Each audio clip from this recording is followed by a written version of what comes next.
அனைவரும் இனிதே வாழ்க, வாழ்க வளமுடன். புத்தர் தன்னுடைய 29வது வயதிலே ஞானத்தை தேடி காட்டுக்கு சென்று அனைத்து முயற்சிகளும் செய்து அதன் பிறகு இயற்கையிடம் தோற்று போய் தன்னுடைய 35வது வயதிலே ஞானம் அடைந்தார்.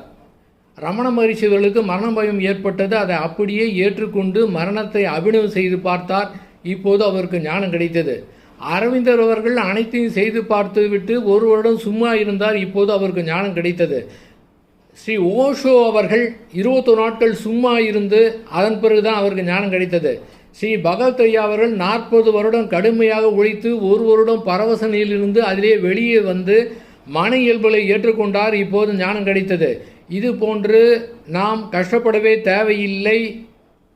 எதுவுமே செய்யாமல் இருந்தால் போதும், ஒன்றுமே செய்ய தேவையில்லை. மன உணர்வுகளை அப்படியே ஏற்றுக்கொண்டு நம்முடைய மனதை ஆறு போல் ஓட விட்டோம் என்றால் அடுத்த கணம் ஞானம்தான்.